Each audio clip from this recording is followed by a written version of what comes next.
رونے لگ جا. ہمارے ہاں تو اب نعت خانوں نے رواج بنایا نا, جس کے گھر میں کوئی فوتگی ہوتی ہے اسے اور زیادہ رلاتے ہیں. میاں صاحب تو شعر لکھ گئے تھے, کوئی یہ تو نہیں انہوں نے کہا تھا کہ سارے کلاتے ہی پڑے اجے. انہوں نے تو شعر لکھا تھا نا, باپ مرے تے سر ننگا ہوندا تے پائی مرن تے کنڈ خالی تے ماما بعد محمد بخشا کون کرے رکھوالی. اب اس کو پتہ ہے اس پہ روئیں گے بھی زیادہ, نوٹ بھی زیادہ دیں گے, تو ہر جگہ جا کے نا بات یہی چھیڑ دیتا ہے. اب وہ بیچارے بچے پہلے سے زیادہ روتے ہیں, تڑپتے ہیں. حالانکہ حکم یہ تھا کہ جب کسی جاؤ نا فوتگی پہ تو ان کو رلانا نہیں بلکہ ان کو حوصلہ دینا ہے. نعت خانوں کی بات ہوئی ہے تو آپ نے بڑا غور سے دیکھا ہے میری طرف, میں اور آپ بھی ایسے ہی کرتے ہیں. وہ جائیں گے نا تو پوچھیں گے یہ بچہ اس کا, یہ جو فوت ہو اس کا یہ بچہ, او ہو بیچارہ دیکھو نا چھوٹا سا تھا, ماں چلی گئی. بڑا مشکل ہے یتیموں کے لیے. تو یتیم چارہ نفسیاتی مریض بن جاتا ہے. وہ کہتا ہے بالکل چاچا صحیح کہہ رہا ہے, یتیموں کے بڑے برے حال ہوتے ہیں. اس طرح کر کے ہم نفسیات کمزور کرتے ہیں بچوں کی. حالانکہ بتانا چاہیے بیٹے فکر نہ کر, میرے نبی پاک بھی تو یتیم ہی پیدا ہوئے تھے نا, تو سارے یتیموں پر حضور کا سایہ ہے. بجائے حوصلے دینے کے ہم اور کمزور کرتے ہیں, اور زیادہ کمزور کرتے ہیں, اور زیادہ لوگوں کو تکلیف دیتے ہیں. تو قصیدہ جناب خنثیٰ رضی اللہ تعالیٰ عنہ کا بڑا مشہور تھا, عربی قصیدہ لکھا تھا انہوں نے. کسی کے ہاں بھی کوئی انتقال کر جاتا تو ان کا وہ عربی قصیدہ پڑھا جاتا, اور جب وہ قصیدہ پڑھا جاتا تو لوگ دھاڑے مار مار کے روتے, دھاڑے مار مار. حالانکہ رونا رلانا اتنا اہم کام نہیں جتنا کسی کے دل کو تسلی دے دینا اہم کام ہے. جتنا کسی کی اشک شوئی, اشک آنسو نکالنا تو جرم ہے, آنسو پوچھنا ثواب ہے. یہاں لوگ رلانے کی ڈیوٹی کرتے ہیں, آنسو پوچھنے کی ڈیوٹی نہیں کرتے. حضرت جناب سیدنا خنثیٰ رضی اللہ تعالی عنہ, آپ کا وہ قصیدہ پڑھا جاتا, لوگ دھاڑے مار مار کے روتے. یہ وہی خنثیٰ تھیں کہ جنگ احد سے کچھ مہینے پہلے کلمہ پڑھ کے مسلمان ہو گئی. یہ وہ بی بی مشہور شاعرہ جن کا قصیدہ رونے رلانے کے لیے پڑھا جاتا ہے. ان کے 4 بیٹے جوان تھے. احد کے لیے جب رسول رحمت صلی اللہ علیہ وسلم نے اعلان کیا نا, فوجی آئے, مائیں بہنیں بچے تیار کریں بھیجیں, تو ان کی سہیلیاں کہنے لگی کلمہ تو پڑھ گئی ہے, تیرے بچے بھی پڑھ گئے ہیں, پر تیرا سب کو پتا ہے تیرے بچے کوئی نہیں جائیں گے. اس لیے کہ ایک بھائی کے جانے پر تو نے قصیدہ لکھا ہے تو آج تک پڑھا جا رہا ہے, تو 4 بچے کیسے تیرا نہیں جاتا. جناب خنثیٰ چوپ ہیں. جب جنگ احد کے لیے سپاہی اور مجاہد نکلنے لگے تو 4 بیٹے لے کے چوک میں آ گئی.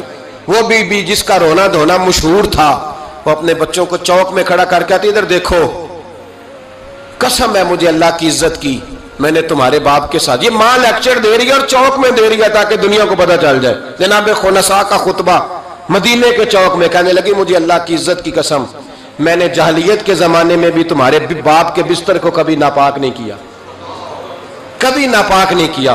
میں نے طیب اور طاہر بچے پیدا کیے, اور میں نے تمہیں اپنے سینے سے اپنے وجود کی خوراک تمہیں دی, دودھ پلایا.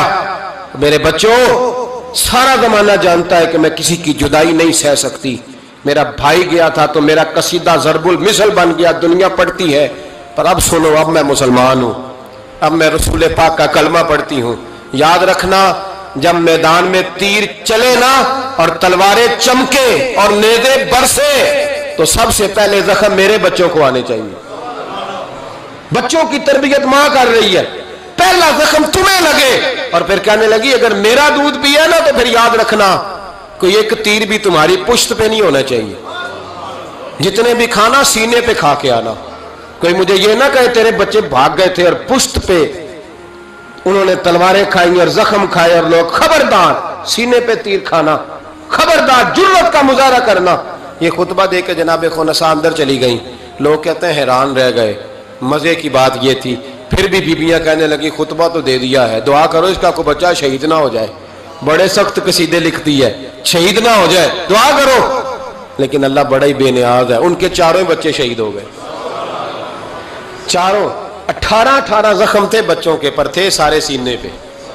18 گھاؤ تھے تلواروں کے پر, سارے سینے پہ. میرے محبوب احد سے واپس آئے. او بھائی, 4 بیٹے جس ماں کے چلے گئے, اس ماں کو تسلی کون دے. جناب خنثیٰ آ کے کھڑی ہوئی تو صحابہ کہتے ہیں ہمارا خیال تھا کوئی درد والا شعر پڑے گی, رلا دے گی دنیا کو. کہ میرے حبیب پاک نظر اٹھائی کا خنسا تجھے پتا ہوگا تیرے چاروں بیٹے شہید ہو گئے. کہنے لگی حضور یہی تو دکھ ہے. جب کہا نا یہی دکھ ہے تو کان کھڑے ہو گئے لوگوں. حضور یہی تو دکھ ہے, یہی تو پریشانی ہے. محبوب نے فرمایا کیا پریشانی ہے؟ کہنے لگی حضور یہی تو پریشانی ہے, میرے 4 تھے, دل کرتا ہے میرے 14 ہوتے. حضور یہی تو دکھ ہے, 4 تھے, دل کرتا ہے 400 ہوتا. 4 کروں تیرے نام پہ جان فدا, نام بس ایک جان 2 جہاں فدا. سونیا میرا 2 جہاں سے بھی نہیں جی بھرا, میں کروں کیا کروڑوں جہاں نہیں. کہ حضور 4 تھے. اور پھر مسجد نبی آج بھی اس ماں کی جرت کی گواہ ہے کہ ماں پوچھنے لگی سونیا میں یہ نہیں پوچھنے آئی کہ میرا کوئی بچہ ہے کہ نہیں, یہ پوچھنے آئی ہوں کہ میرے بیٹوں نے کوئی پشت پہ زخم تو نہیں کھایا. حضور کوئی پشت پہ زخم تو نہیں کھایا میرے بچوں نے, کوئی پشت پہ زخم. تو رسول پاک نے فرمایا خنسا تیری جرت کو اللہ قبول فرمائے, تیرے بچوں نے جتنے بھی زخم کھائے ہیں سینوں پہ کھائے. میں نے کہا مائیں عظیم ہوں تو بچے بھی عظیم ہوتے ہیں, اور اگر ماں کسی کے سائے کا اندھیرا دیکھ کے ڈر جائے تو بچوں میں جرت کیسے آئے گی؟ بچے کربلا کے میدان میں کیسے جائے؟